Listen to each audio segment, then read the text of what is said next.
Le concedo la palabra al profesor Oscar Herborn, profesor, profesor regular de Derecho Constitucional y de Derecho de la Integración, director del programa de actualización de posgrado en Derecho Procesal Penal y Garantías Constitucionales y ex juez de Cámara en materia federal de la Ciudad Autónoma de Buenos Aires. Profesor. Buenas tardes, doctor Bueres, el doctor Marcelo Herpers y la doctora Nona. Muchas gracias por invitarnos a los docentes de esta facultad, porque se trata de un doble reconocimiento, a mi entender. Por un lado, la invitación significa una posibilidad democrática y amplia para que los abogados participen libremente en sus opiniones, en un tema que concierne fundamentalmente a todos los ciudadanos, que es precisamente el sistema procesal penal federal y su reforma. Y por otro lado, para quienes ejercemos la docencia, porque también nos permite aportar ideas para mejorar precisamente el modelo procesal que se pretende precisamente instaurar en nuestro país.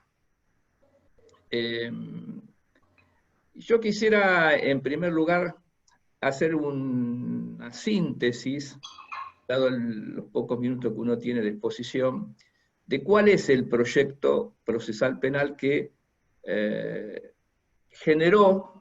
a mi entender, un estrépito exagerado en la oposición, a punto tal que se constituyeron en el Congreso, creo que fue esta semana, violando las normas básicas sanitarias en un ambiente cerrado, supuestamente para oponerse a la sanción de este proyecto de ley. La verdad, con absoluta sinceridad, el proyecto de ley que pretende reformar la justicia procesal penal federal no contiene, a mi entender, una reforma estructural de las muchas reformas que se necesitan en la administración de justicia penal. Contiene, sí, 6 títulos que, en resumidas cuentas, se refiere a la unificación de los fueros federal y penal económico, se refiere a la creación de nuevos órganos jurisdiccionales, tanto en las provincias como en lo que se refiere al Ministerio Público Fiscal y a las defensorías,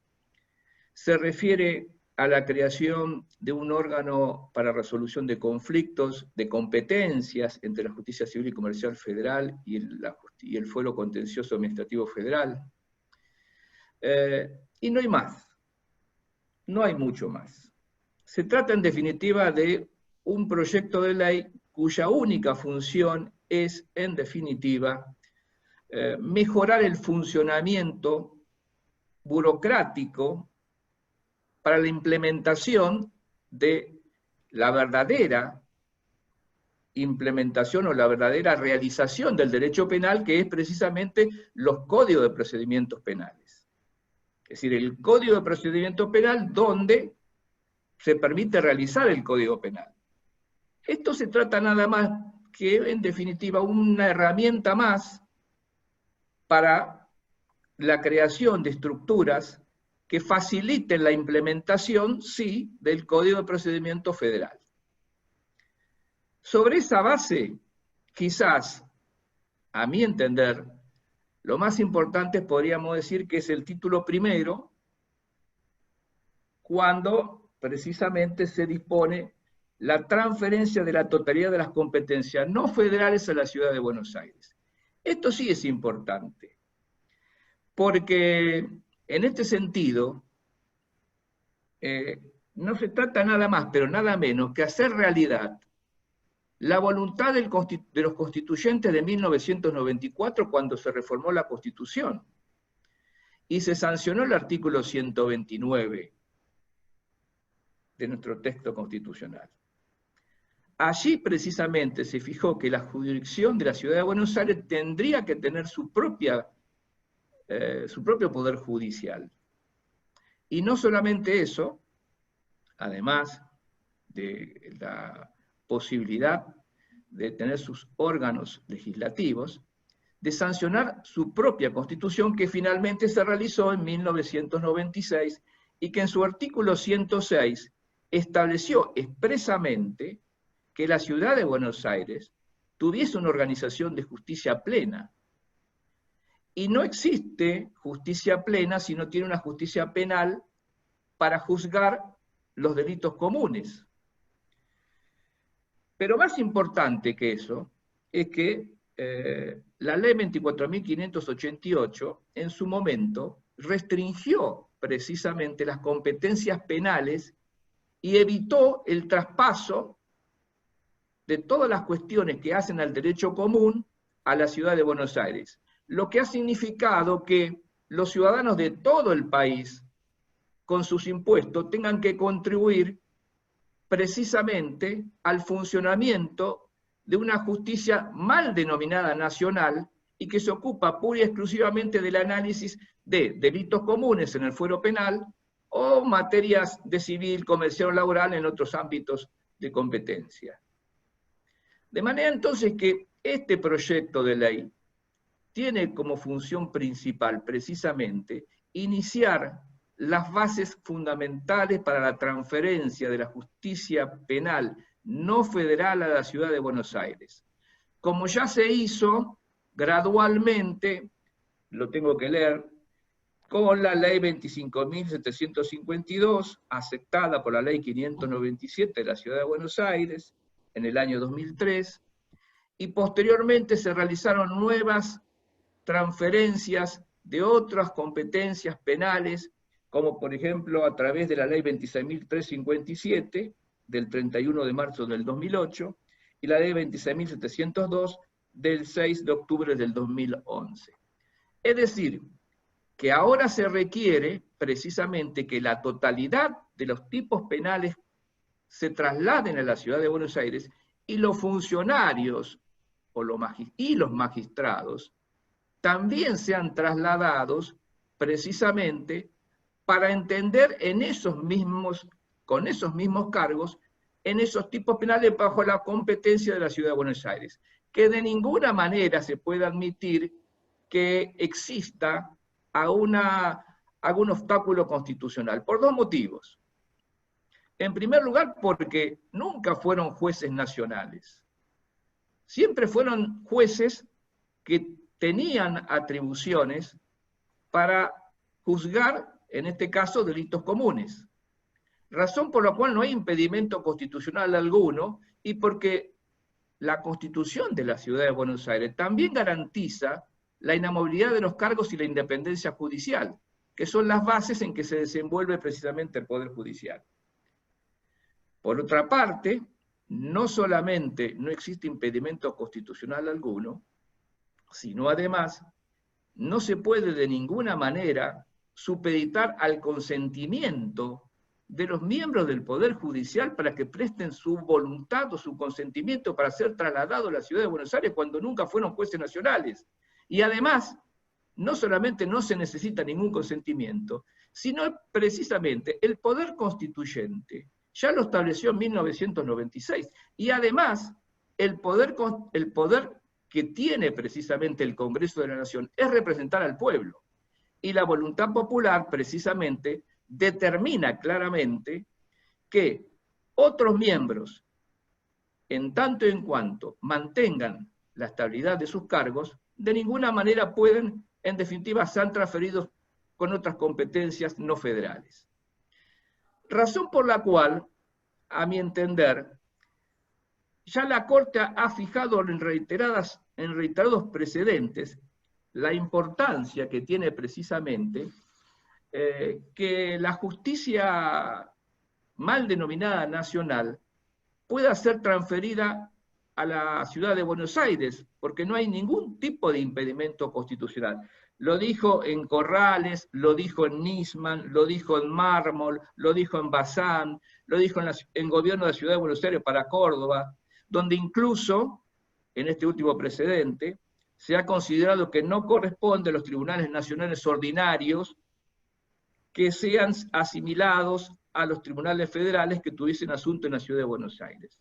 Más aún, se ha equiparado la Ciudad de Buenos Aires como si fuese una provincia desde el momento en que pueden acudir en forma originaria ante la Corte Suprema de Justicia de la Nación.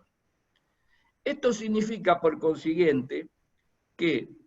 si existe una voluntad del Congreso para permitir de alguna manera transferir competencias no federales a la Ciudad de Buenos Aires, no se requiere tampoco ningún asentimiento de los funcionarios que están a cargo de tales órganos jurisdiccionales. Este es el núcleo, en definitiva, que va a permitir mejorar el funcionamiento de la justicia federal, porque por otra parte, la justicia federal tiene que mejorarse no solamente en función precisamente de mayores creaciones de órganos jurisdiccionales que en definitiva pueden facilitar la implementación de un sistema acusatorio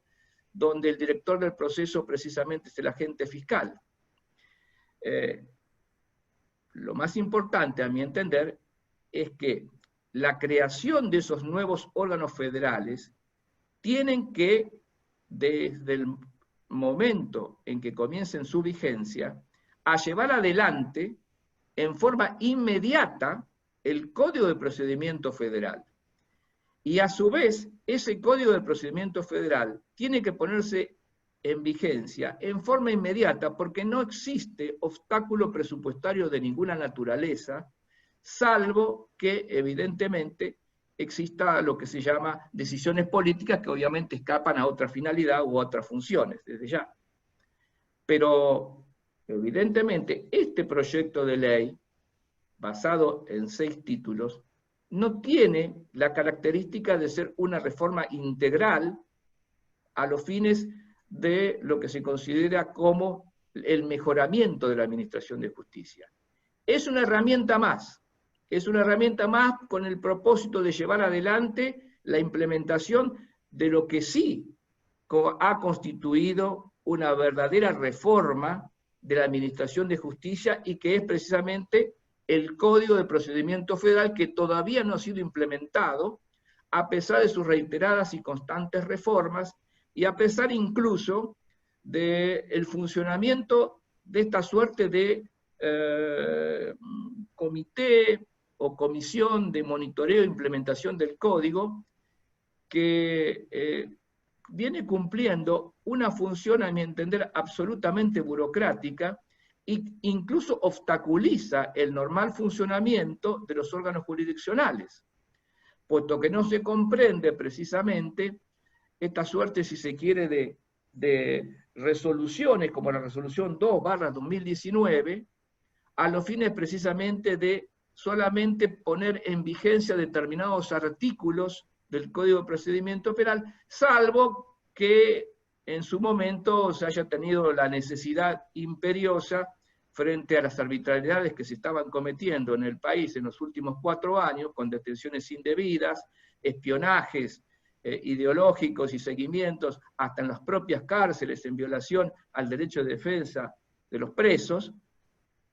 y que se haya podido de alguna manera poner con un poco de sentido común coto y un freno a través de la reglamentación de medidas cautelares que en definitiva,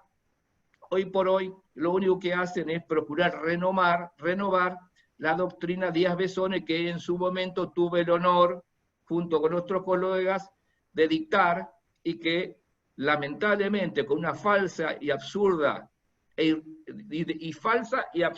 y errónea doctrina denominada Irurzun, se modificó, se impugnó y facilitó precisamente las arbitrariedades más increíbles que se haya tenido historias desde la época de la dictadura en los últimos 4 años. De manera entonces que si nosotros necesitamos reformar la justicia, tenemos que comenzar por implementar el Código de Procedimiento Penal. Pero esta reforma procesal es simplemente un eslabón más